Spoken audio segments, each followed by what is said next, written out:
오늘의 10분 말씀. 디모데전서 1장 1절부터 11절입니다.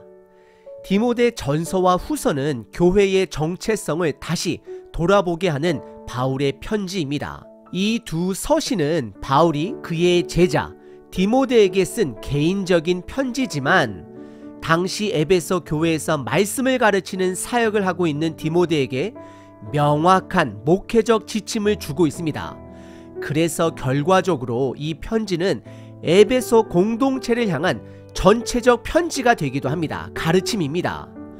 바울이 디모데를 처음 만난 배경을 살펴보면 바울은 1차 전도 여행 중 갈라디아 지역, 오늘날 터키 중부에 해당하는 루스드라라는 도시에서 복음을 전하게 됩니다. 그곳에서 한 가정을 만나는데 그리스인 아버지와 유대인 어머니 사이에서 태어난 아들이 바로 디모데입니다. 디모데는 혼혈로 인해 당시 유대인도 헬라인도 아닌 애매한 정체성을 가진 청년이었습니다.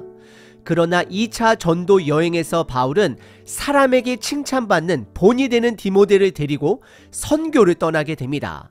이후 3차 전도 여행 때 바울과 디모데는 에베소에서 약 3년간 함께 사역을 하며 경험을 쌓게 됩니다. 그리고 3차 전도 여행 이후 바울은 복음을 가장 깊이 잘 이해하고 있는 디모데를 에베소의 말씀 사역자로 남겨두게 됩니다.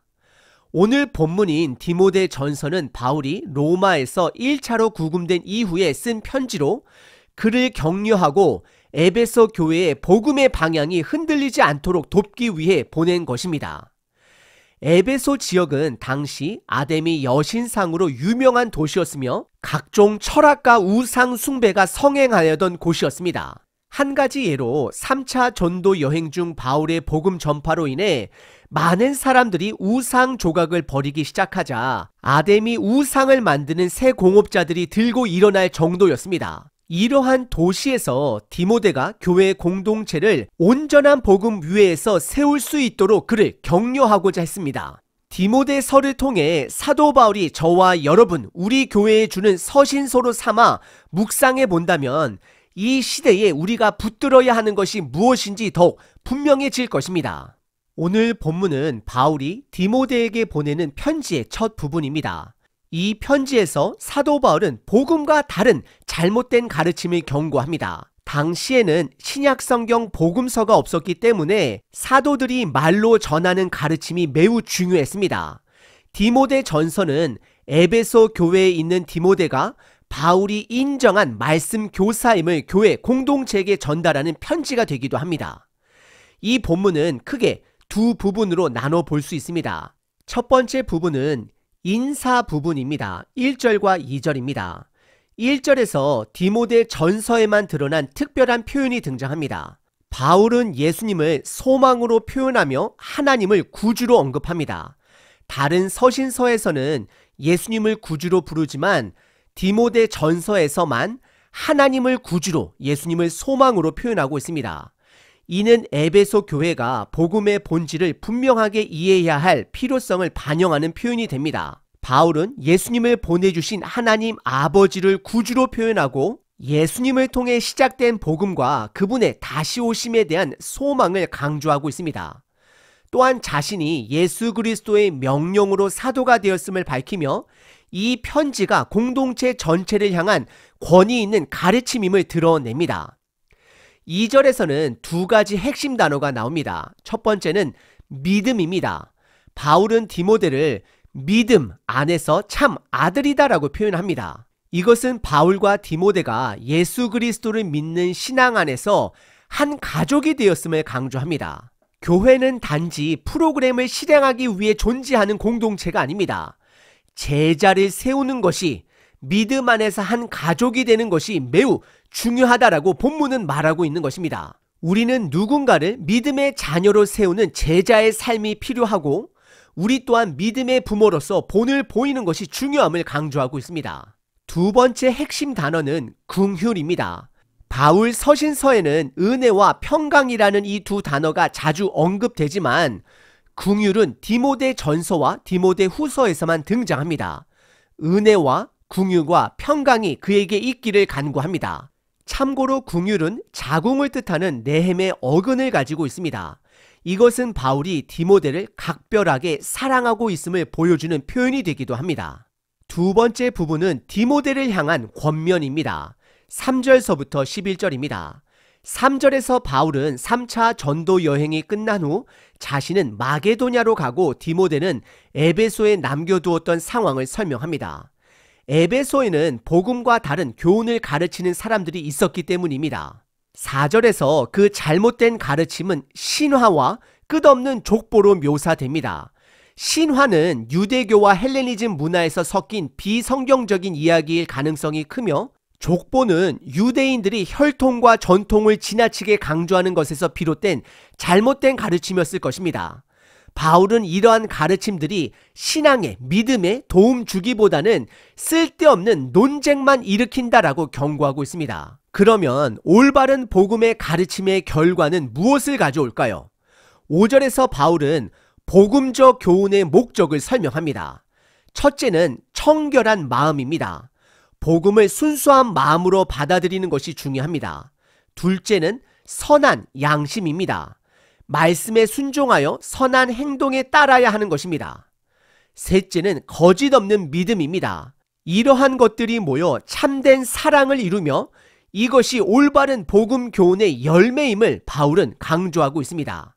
다시 한번 정리해 보면, 잘못된 가르침의 결과는 쓸데없는 논쟁만 일으키지만 올바른 복음의 교훈은 사랑을 드러냅니다. 결국 말싸움으로 끝나는 것이 아니라 사랑의 행동으로 드러남을 말하고 있는 것입니다. 이어서 6절과 7절은 에베소의 구체적 상황을 다시 한번 보여줍니다. 바울은 사람들이 복음의 가르침에서 떠나 헛된 말에 빠져 행위 없는 율법의 선생이 되려 한다라고 지적합니다. 이는 사람들이 행동으로는 복음을 실천하지 않으면서 마치 철학자처럼 말로만 논쟁하는 상태를 가리킵니다.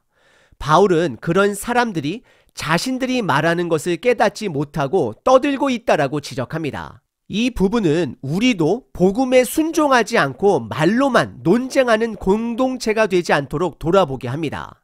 8절에서는 바울이 그러나로 시작을 하며 율법에 대해 더 구체적으로 설명을 합니다. 율법 자체는 선한 것이지만 율법을 잘못 사용하는 것이 문제다라고 말하고 있습니다. 아마도 바울은 율법주의자들의 잘못된 가르침에 반박하기 위해 이 부분을 설명한 것 같습니다. 율법은 본래 죄를 깨닫게 하고 죄책감을 주는 역할을 합니다. 하지만 율법 자체에는 생명이 없습니다.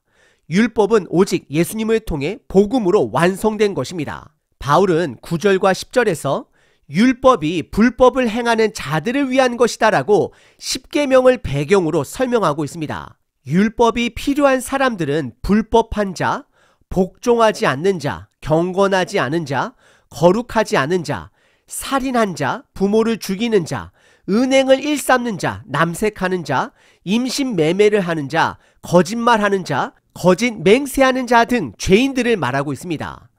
율법은 이런 죄인들이 죄를 깨닫도록 돕기 위해 주어졌다라고 말하고 있습니다. 마지막으로 11절에서 바울은 하나님이 주신 올바른 가르침이 바로 영광의 복음임을 강조하며 결론을 맺습니다. 오늘 본문에서 바울은 거짓 가르침이 판을 치는 에베소에서 목회하고 있는 디모데에게 편지를 씁니다. 바울은 먼저 복음 안에서의 관계로 디모데를 부릅니다.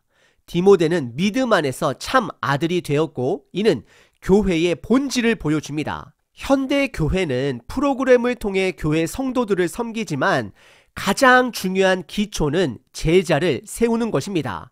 사람을 세우는 것입니다. 제자가 없는 프로그램은 결국 사라집니다. 교회도 사라질 것입니다. 하지만 제자를 세우면 사람이 남고 교회가 남게 될 것입니다. 여러분의 교회는 무엇을 남기고 있나요? 교회 안에서 복음과 무관한 가르침은 이제 제거해야 합니다. 복음이 아닌 세상 주식 이야기, 세상의 성공, 자녀 교육만을 이야기한다면 그 가르침은 결국 논쟁과 말싸움으로 끝나게 될 것입니다. 반대로 올바른 복음의 열매는 사랑으로 나타나는 관계와 행동이 됩니다. 오늘날에도 경계해야 할 세 가지 잘못된 복음이 있습니다. 첫째는 번영 복음입니다. 하나님의 축복이 오직 물질적 번영과 건강에만 있다라고 믿는 가르침입니다. 둘째는 율법주의입니다. 교회 안에서 서로 정죄하며 분열을 일으키는 가르침으로 성도들이 서로 상처를 주고받게 만듭니다.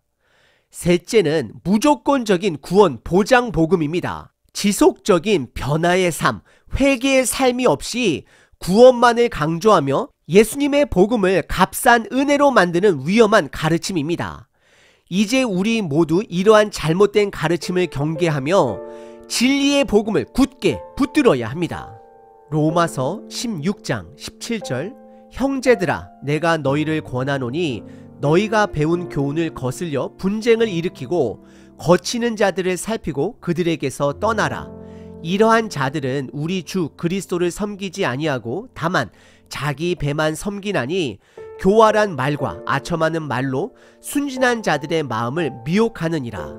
구주 되신 아버지를 찬양합니다. 바울이 디모데에게 전한 경고와 교훈을 통해 우리들도 복음의 순수함과 진리를 굳게 붙들기를 원합니다. 우리가 복음 외에 다른 가르침이나 이 땅의 욕심에 따라 흔들리지 않도록 우리들의 마음을 지켜 주시옵소서. 예수님 안에서 참된 소망을 발견하게 하시고 다른 것이 아닌 주님만 소망을 두게 하소서. 하나님, 우리 교회가 프로그램이나 세상의 기준에 매이지 않고 주님의 제자를 세우는 일에 힘쓰게 하여 주옵소서. 주님의 말씀으로 거룩하게 하시고 그 말씀을 통해 우리의 마음이 정결해지고 선한 양심과 거짓 없는 믿음을 갖게 하옵소서. 무엇보다 참된 사랑으로 서로를 돌보며 섬기게 하시고 세상 속에서도 빛과 소금의 역할을 잘 감당할 수 있는 교회 공동체 되게 하옵소서. 하나님, 거짓된 가르침과 진리의 복음을 분별할 수 있는 참된 지혜를 허락하여 주옵소서. 지혜 되신 예수님의 이름으로 기도드립니다. 아멘. 항상 기뻐하라. 쉬지 말고 기도하라. 범사에 감사하라.